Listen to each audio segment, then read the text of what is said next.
Good evening. This is Redwood Wonk. My name is Eric Kirk. I'm with Chuck Rogers. We are talking national politics of the day. It continues to be crazy. We'll get into some of the stories that we're going to be discussing. It's kind of getting down into the weeds now of the transition. We'll talk about sabotage. We'll talk about 2024 campaigns tonight.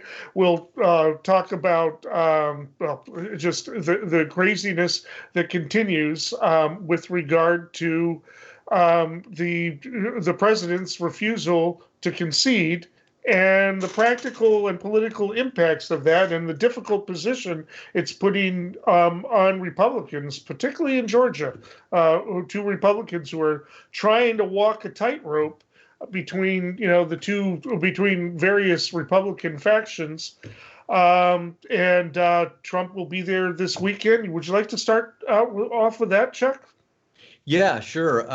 Supposedly, Trump is going to Valdosta, Georgia, this weekend, supposedly on Saturday for some sort of rally. We don't know exactly how that's going to take shape.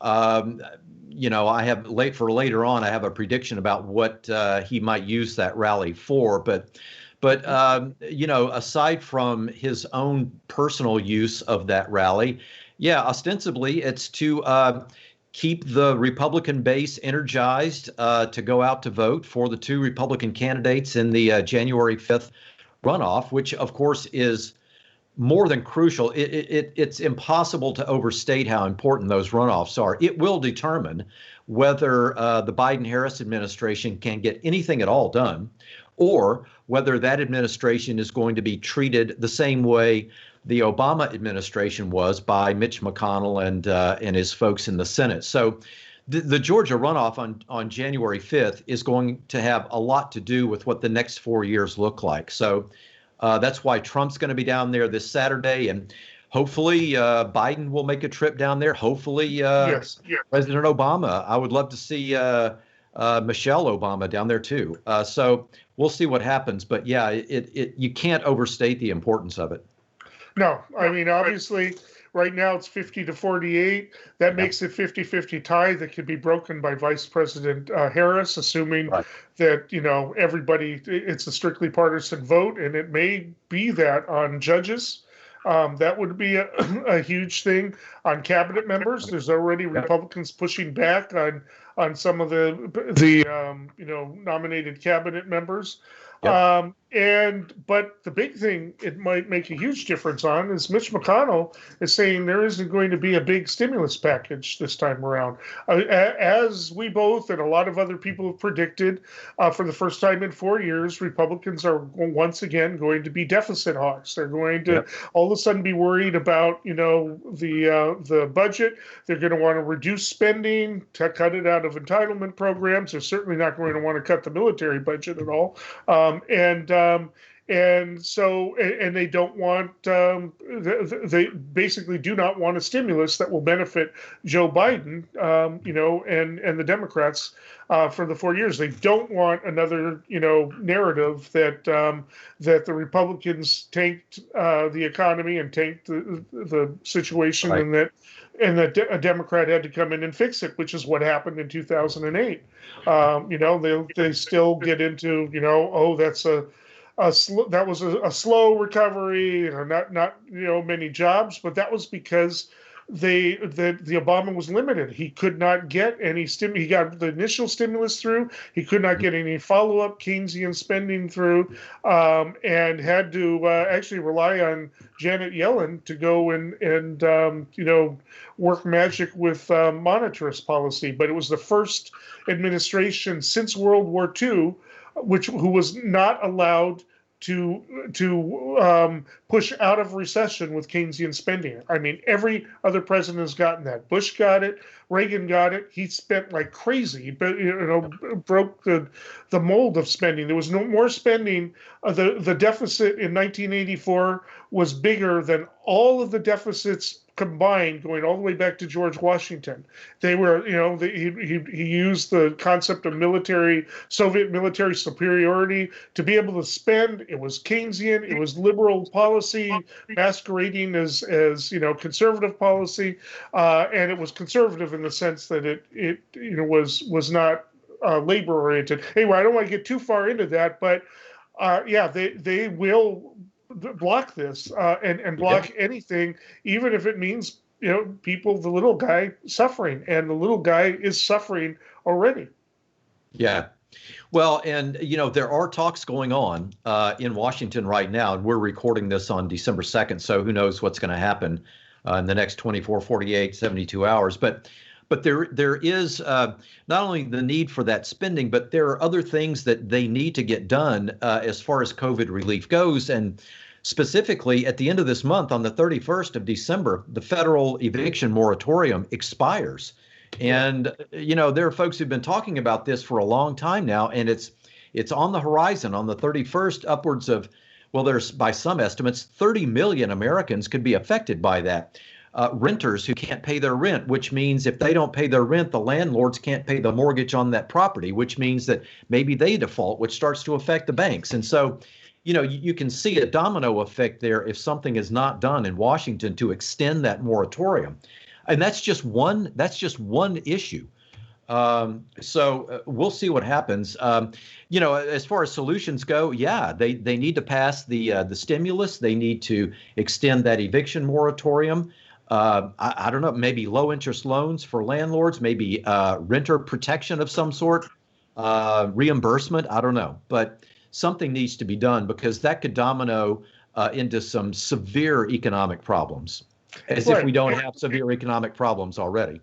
There also needs to be relief for cities and counties that have incurred, lack of revenues because of the shutdowns and all that. And that is pretty much what the Republicans want to block, because most of the cities are run by Democrats, as the line has been gone. And it's just, and it is naked power play. McConnell has absolutely no shame of it. Doesn't care if he's caught inconsistent. Voters aren't going to hold him to it. Voters didn't hold Graham to it. They can be as inconsistent as they want because we've got our tribal voting climate right now. Yep. Everybody is there, it is a big issue. And, so the question comes to, this Georgia election. Why don't we talk a little bit more about that? Republicans are a little bit concerned. They should have the edge in this. It's, although it flipped to Biden, it was just barely. It's still very much a deep red purple state at this point.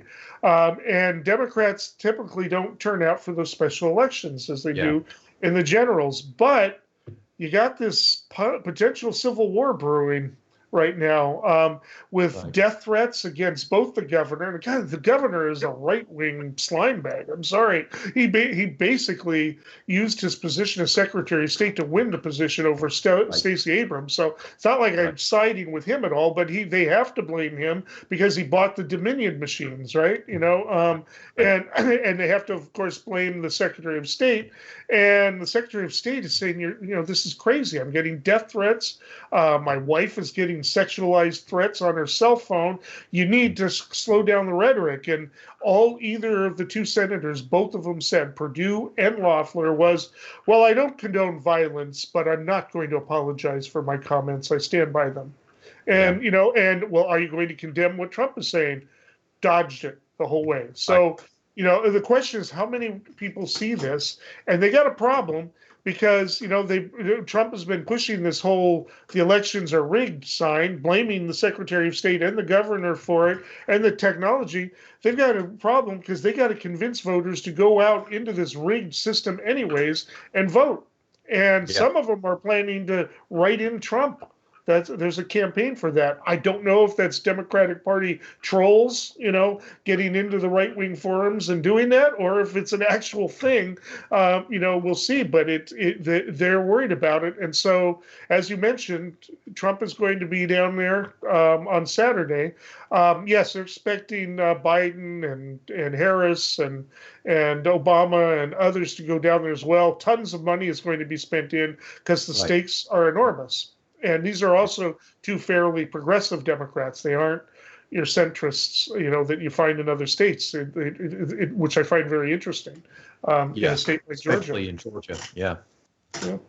Yeah, well, and who knows what's going to happen as far as turnout goes, but this is going to be a race for turnout for sure, because as you say, it's a special election, and Democrats especially are not good at turning out for special elections or midterm elections or anything like that.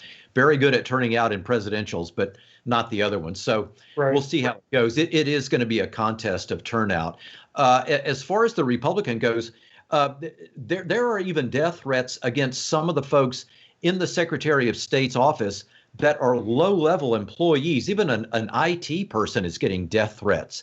Mm-hmm. So this, and you probably saw one of the folks in charge of overseeing the mechanism of voting in the state came out yesterday, who was a Republican, by the way, and talking about the fact that it's getting dangerous. He was talking about the threats that he's getting and that his wife is getting, and that it has to stop. He reemphasized multiple times that he's a Republican, a lifelong Republican, but he worries that somebody's going to get hurt, and he's right to worry about that.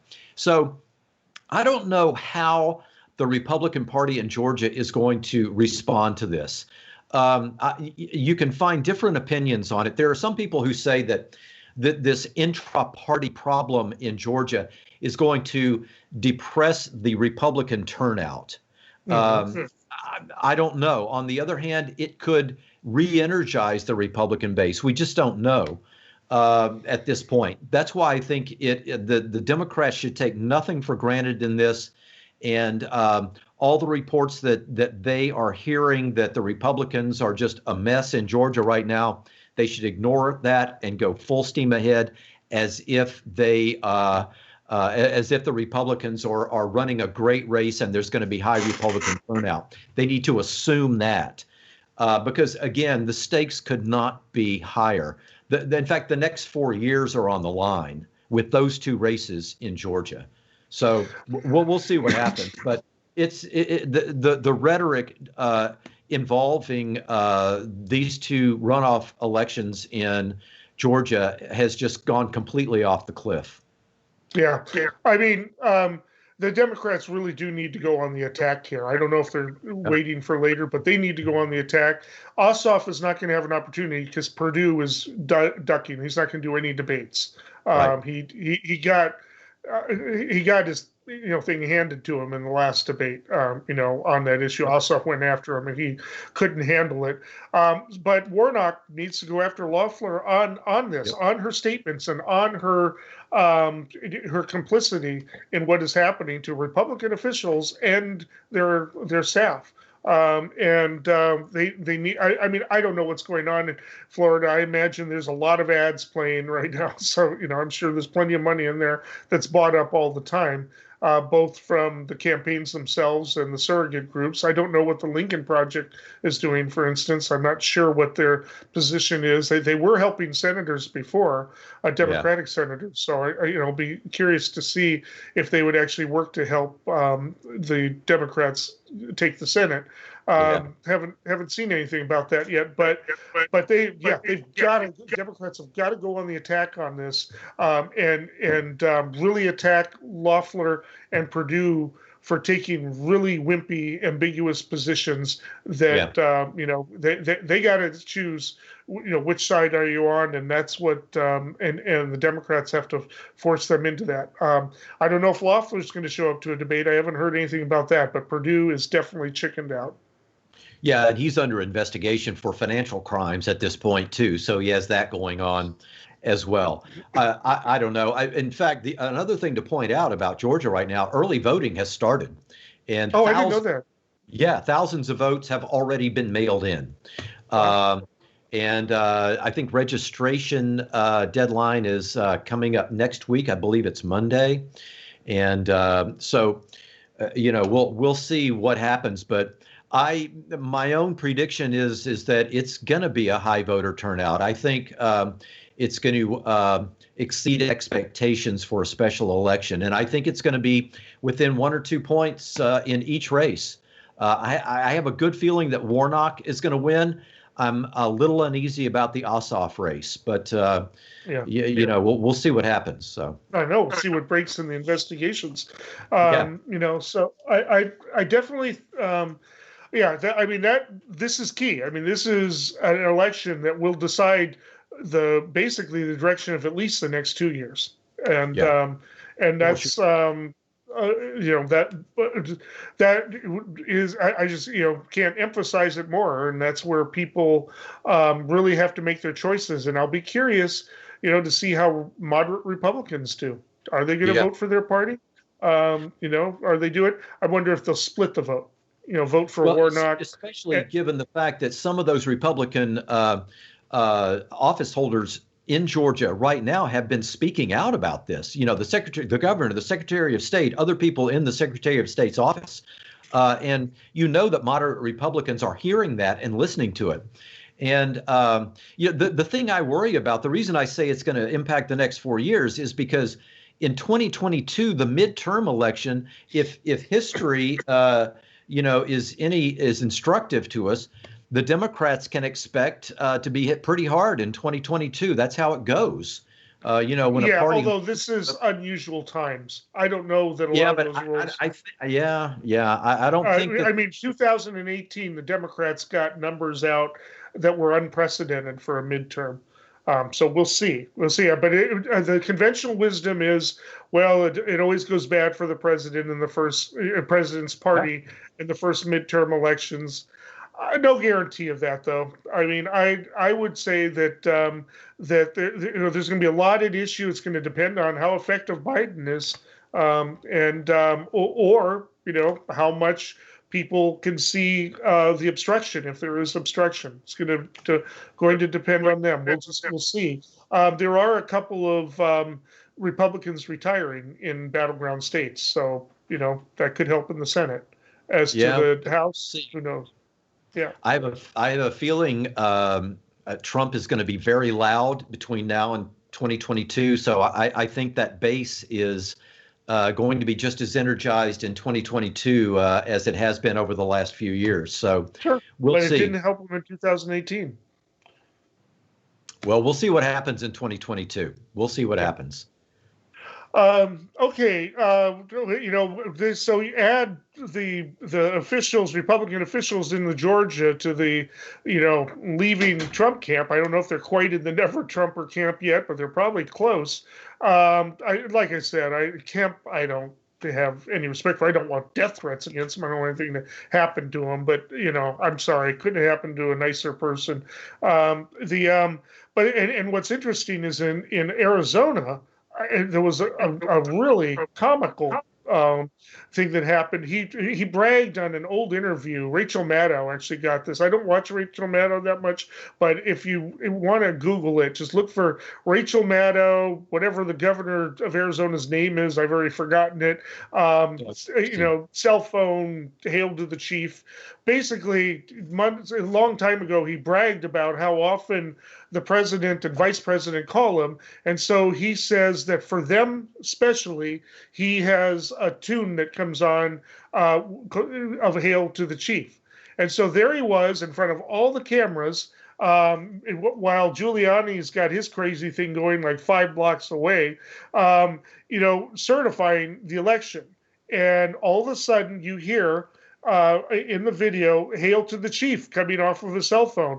He pulls the cell phone out of his pocket, turns it off, like somebody you don't want to talk to, basically sending him to voicemail, and continues to sign. I mean, that was just, and it's no wonder that he was the target of like 3 or 4 Trump tweets the next day. He basically blew him off. This is a guy who had bragged about being, somebody who could, have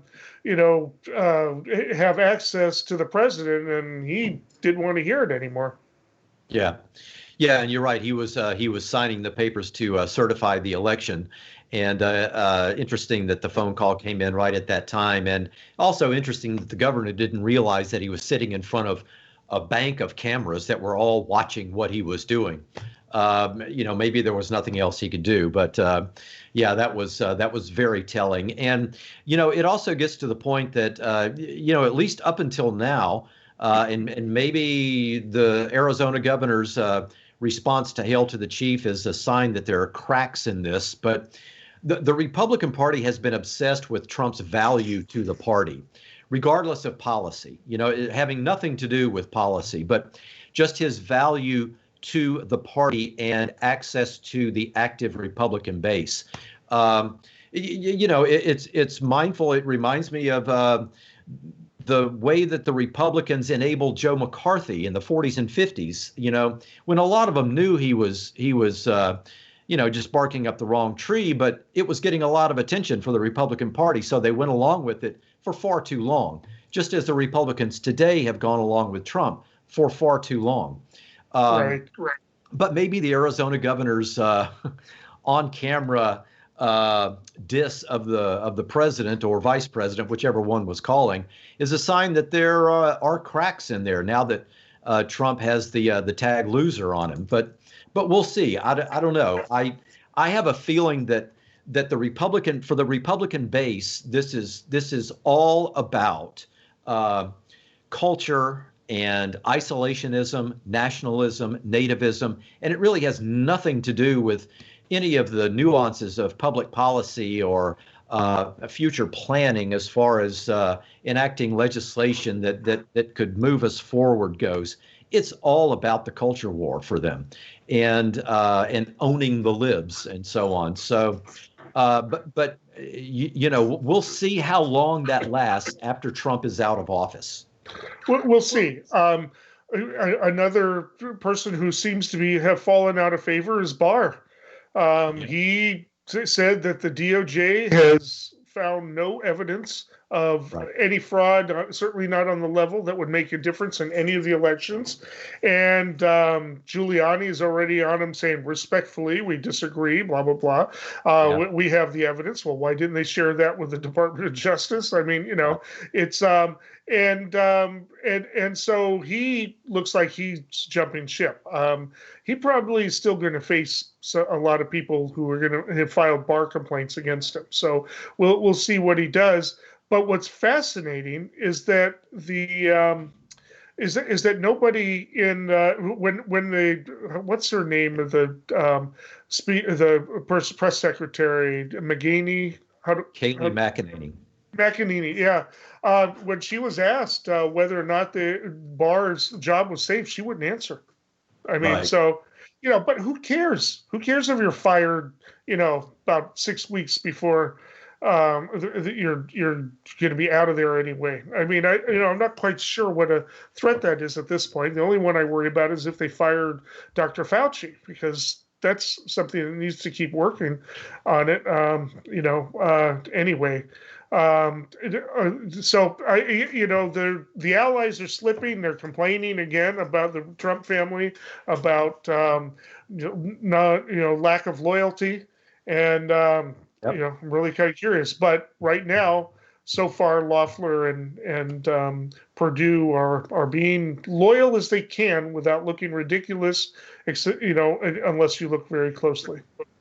Well, that's a fine line for them to walk, too. A few minutes ago, you mentioned moderate Republicans in Georgia, who I'm sure are having a similar reaction to what they're hearing as we are when they hear Kemp and Raffensperger, I believe, as the Secretary of State, and some of the other folks talking about what's going on and so forth. And it makes you wonder what is the future for moderate Republicans and where they go and where their home is going to be politically after this is all over. And I'm really curious about what happens to the Republican Party post-Trump, and especially looking forward to not just 2022, but even beyond that to 2024 and even 2028, because there are a lot of Republicans who are going to think that and we've talked about this before, that it's their turn.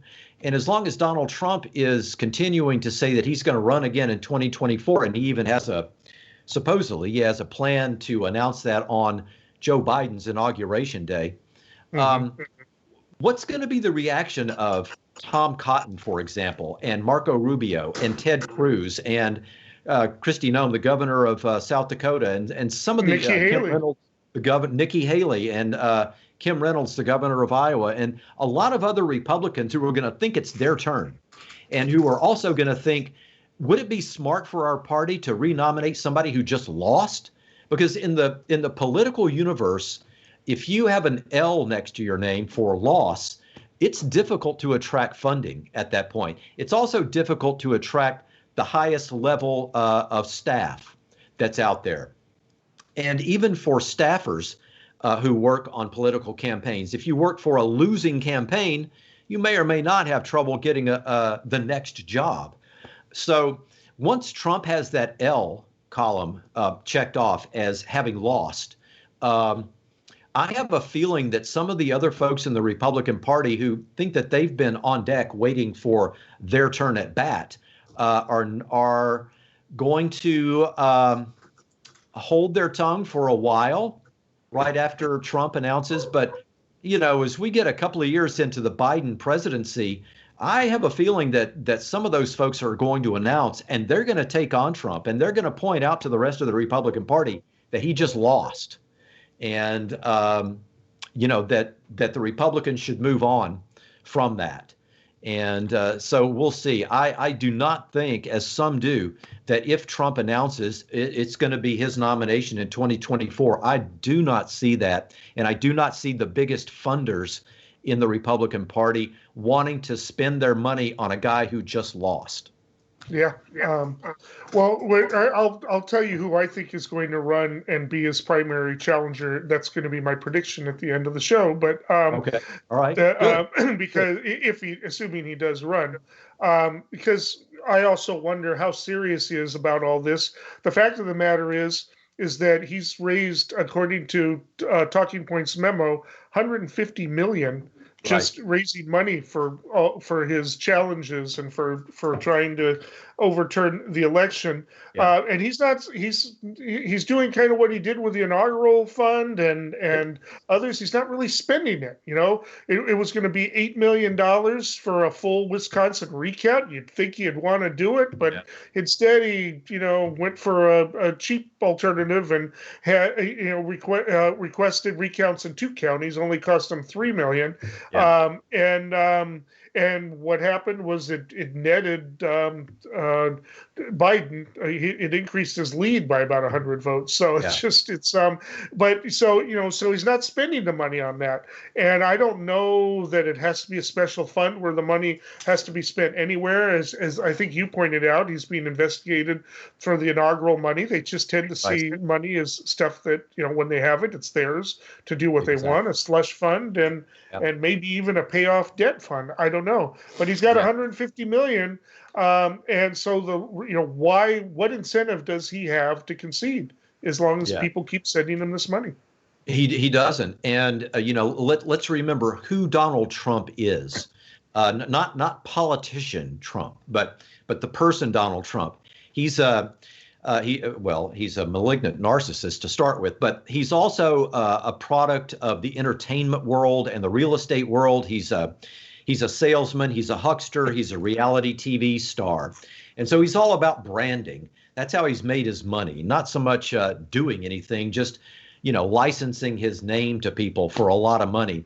And so it's in his interest to announce that he's going to be a candidate, to continue to raise money and to be out there to keep his name in the headlines. That's who he is, and that's what he's about. So I think he's going to continue doing that, whether he actually ends up running or not. That's one thing. The other thing about you mentioned the inaugural committee from January of 2017.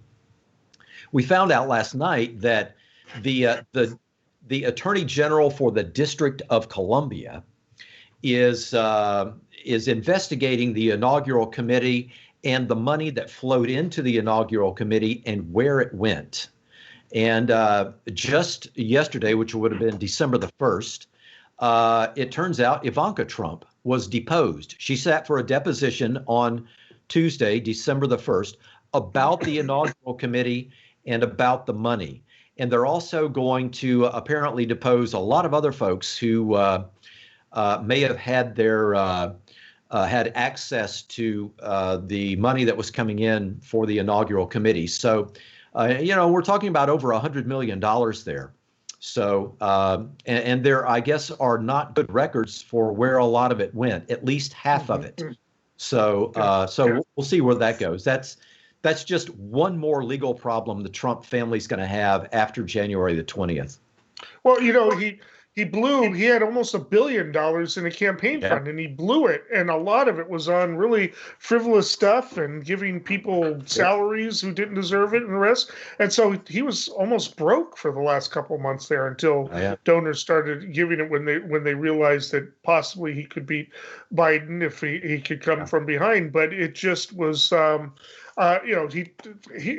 not fiscally sound. He doesn't know what to do with money. Never has that is the thing. People send him money, and he doesn't. I think there might be graft corruption part, but I also think that he just doesn't know how to handle money. He was never really trained in it. I think you're right. Father's fortune.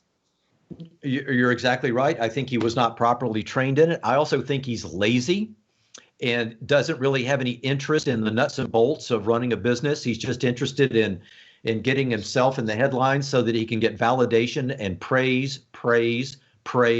That's all he's about. Remember, this is the guy who lost money as the owner of casinos. So, I mean, that tells you that he's not the hands-on business guy who's going to oversee every detail of a business. That's just not who he is. He's not even interested. I mean, in the middle of a pandemic and we're spiking again, he's on the golf course. He's not running any kind of federal response to this. He's playing golf, and as people are dying, and we're almost at the point where we have the equivalent of a September 11th death toll almost every day now, and he's on his golf courses. So he's not interested in that. He's just interested in validation for himself and praise for the dear leader. That's it. Also, he may declare on Biden's inauguration day, just to keep money coming in, because people will send him money. There are, P.T. Barnum was right. A sucker's born every minute, and they are sending him money. And he's, it's no wonder that one of his biggest cliques of support are televangelists. They all get it.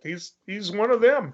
I mean, he's selling a different kind of religion, but it's the same thing. And it boggles the mind.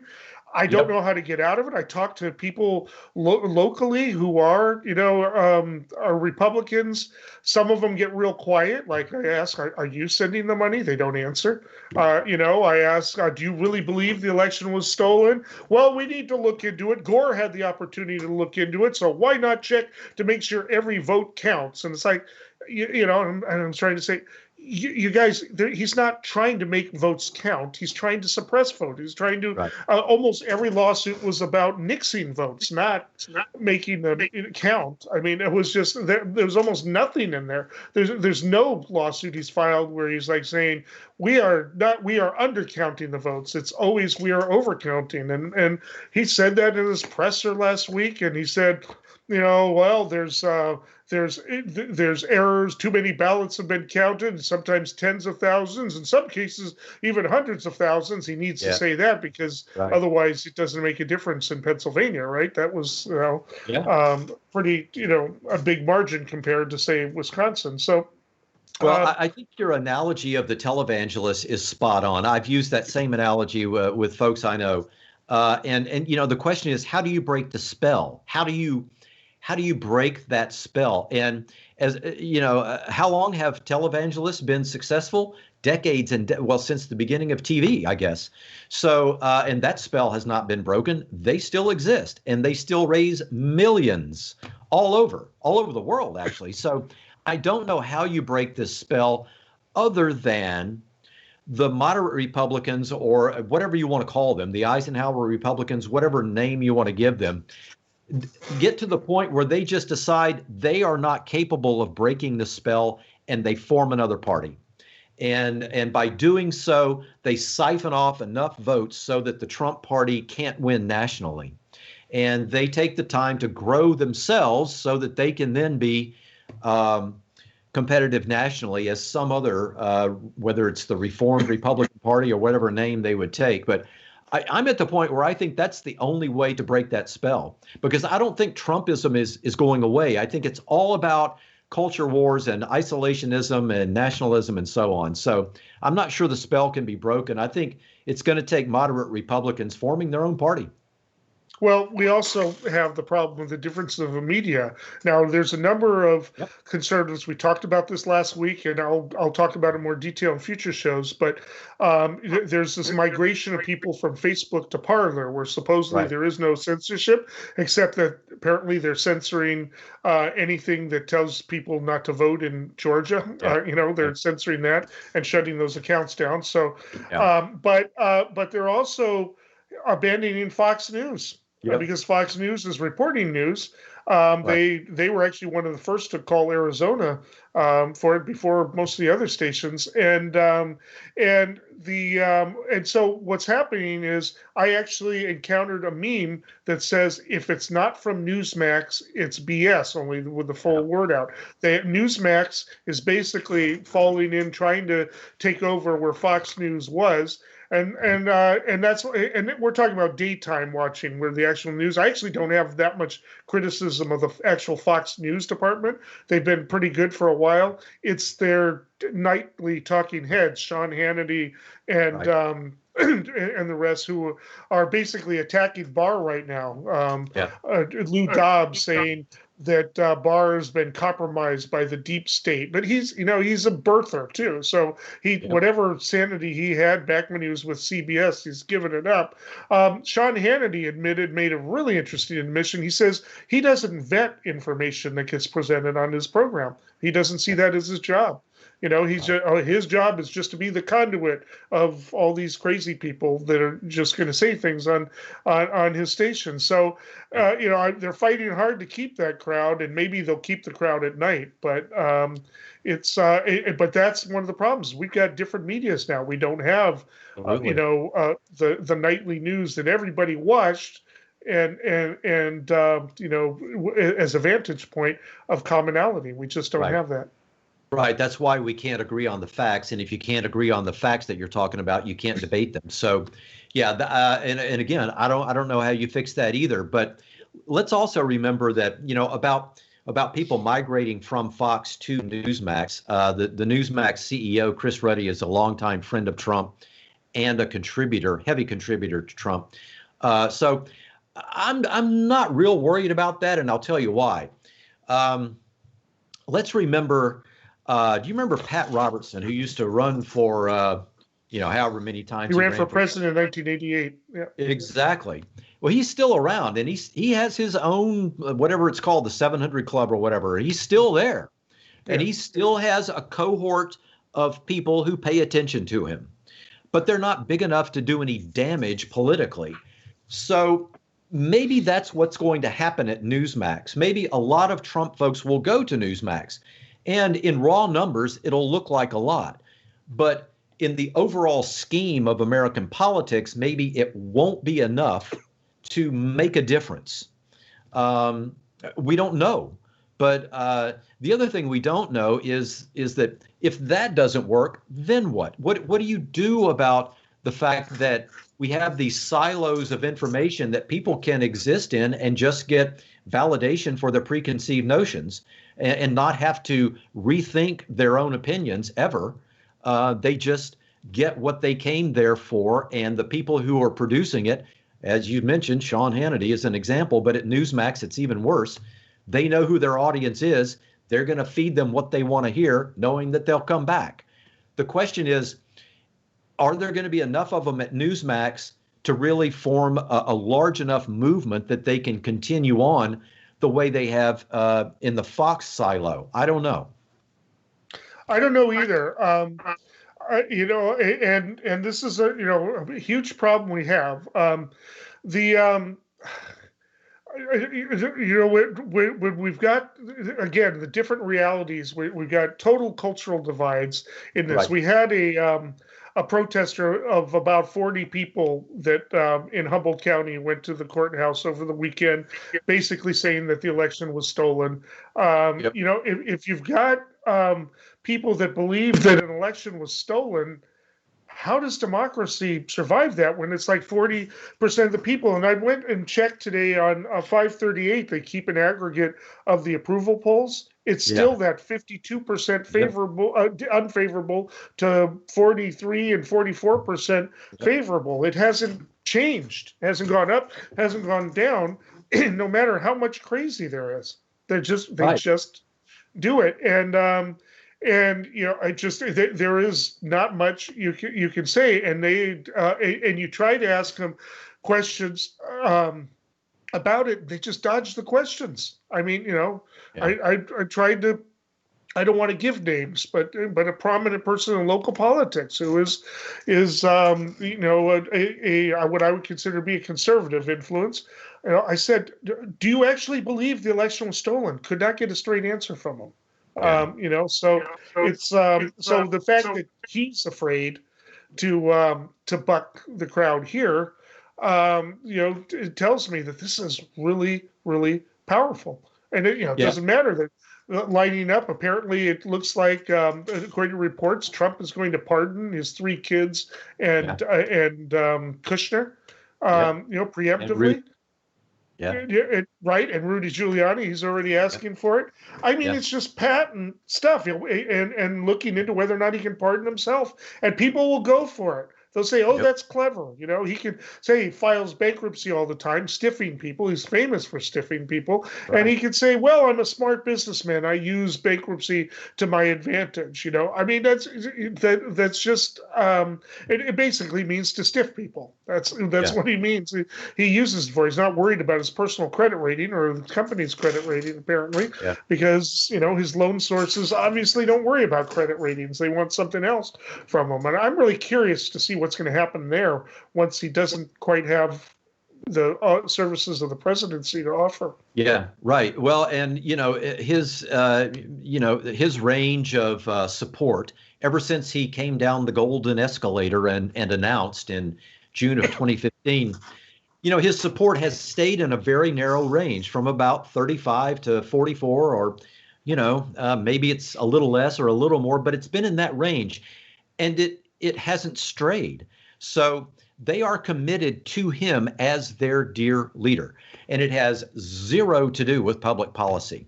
It is all about the culture war. And it feels like a relationship that is in a separation mode, trying to decide if they want to move to divorce or not, because neither side can even speak to each other. And once again, because they don't even agree on what's wrong. Or what the current reality is. So it's beyond me to figure out how to fix it, other than just maybe shrinking the size of the federal government and returning more and more and more and more power to state and local governments, and letting the locals decide what they want to do locally on a state and county and city level. I'm not sure that we can fix what's going on at the national level, at least not now. Yeah.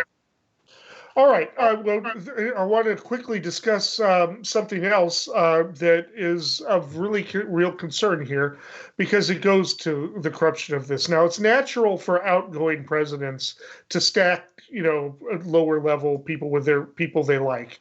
And, and then the next presidency doesn't usually come in and fire everybody. It's considered bad form.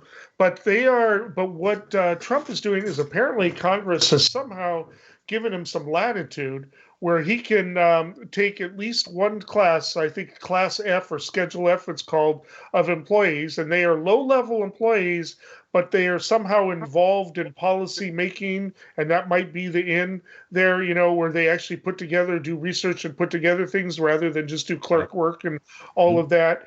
and he wants to reclassify it so that it is not civil service protected, which means that normally they can't be fired, but if he reclassifies them, they can be fired. They've got apparently Excel sheets of all of these employees, and apparently he's getting ready possibly to fire a whole bunch of them and stick his own people in there. I mean, really creating a deep state situation, right? That would that there would be these people in Biden. Now Biden can reverse that.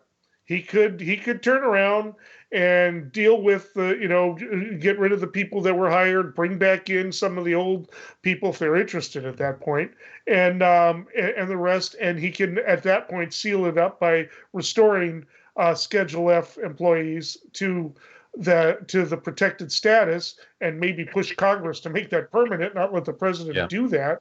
But it'll probably take months. And so at the best, if this isn't outright corruption trying to maintain some type of control within the government, it's sabotage of Biden. It will take his staff a lot of time and energy to clean that up. I look at that, and apparently it's beyond the scale of any other president has done since they passed civil service protection. And you're talking about. Go ahead. Well, you're talking about people with institutional knowledge. This could actually make it more difficult because he's not vetting the people he's going to put in there. There's no time for that. He's just going to put campaign workers or whatever, and who knows. Yeah, he didn't even take the time to vet a lot of the people he hired when he first got into office. But is it your understanding that this is something he's doing across a number of departments in the government, or is it specific? I think they're talking thousands of employees. Wow. Yeah. Okay, so it's a big deal. Probably the Department of State and Treasury and Defense and Interior. Justice Department. Yep. Right. Anybody with any kind of science background in any of it? Yeah. Yeah. Just I mean, they've quit. They've been quitting in big numbers anyway, so he's kind of got it. It won't be as hard, but still, it's just one of those things where this is not something that's supposed to happen in this country. It is the type of thing you expect to happen in a less stable quasi democracy. And he can do that unilaterally. He doesn't need any kind of approval to do that. Apparently, at least the way his attorneys might be interpreting it is that the language of whatever passed in Congress gives him that discretion based on the fact that they are policymakers, quote unquote, no matter how low level they are. But who knows? And it could be challenged in court. We don't know what's going to happen. I'm just the fact that they're even planning this. We're in a pandemic, and how many people is it taking to do this, to put this together? Right? We've got things that we have to deal with, and that's what he's got.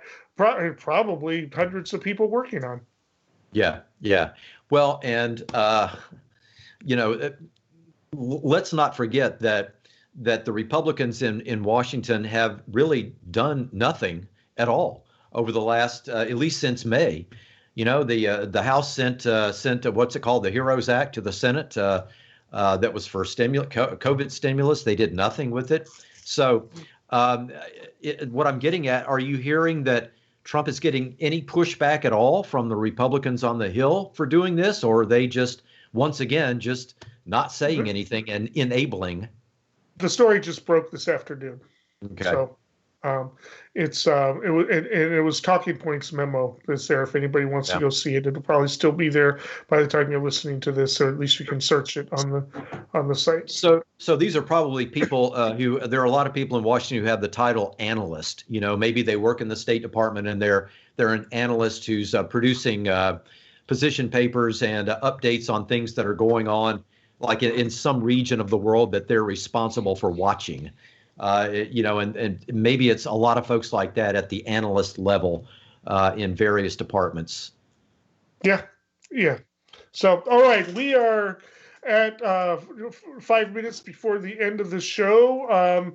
You had a prediction that you mentioned earlier. Well, this Saturday, and it's still on. Again, we're recording this on the 2nd, and as of the time that we're recording this, there's still a Trump rally scheduled for Saturday in Georgia, specifically in Valdosta, Georgia. Now, what's going to happen? Ostensibly, he's supposed to be there to help generate interest in Republicans for the runoff elections for the 2 Senate seats, which is happening January the 5th.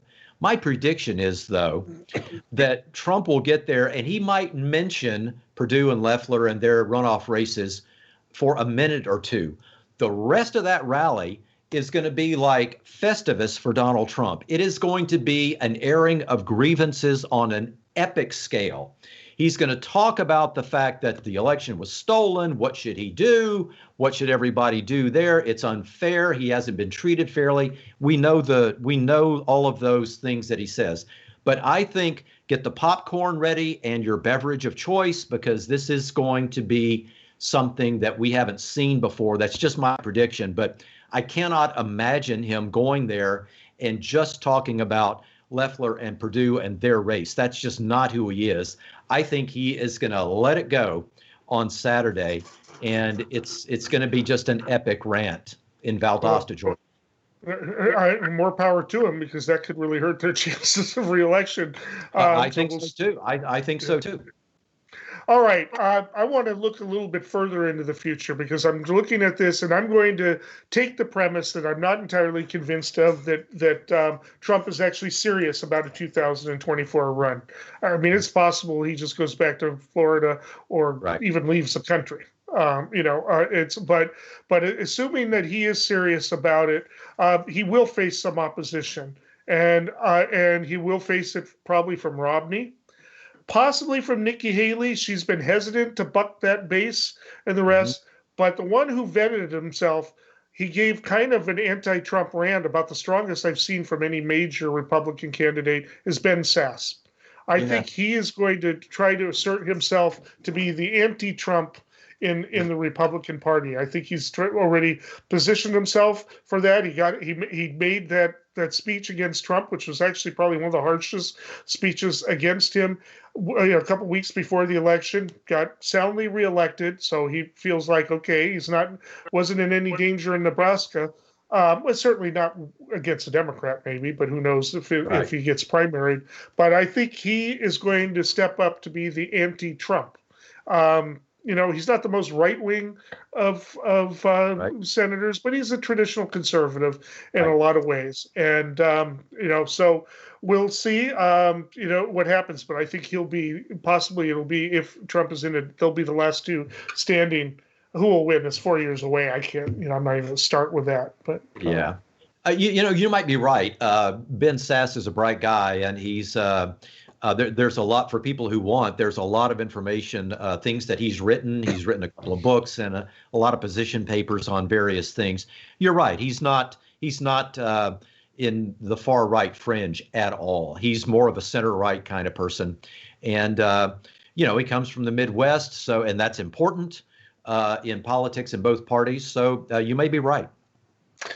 All right. Well, thank you. And we will be back next week. I'd like to start talking about the transition at some point. Because a lot of interesting things are happening. But I think we'll have even more of an idea of what's happening by next week. So we'll start with that. But until next time, we'll be back, and we'll talk maybe a little bit more about the guy who won the election next time. Until then.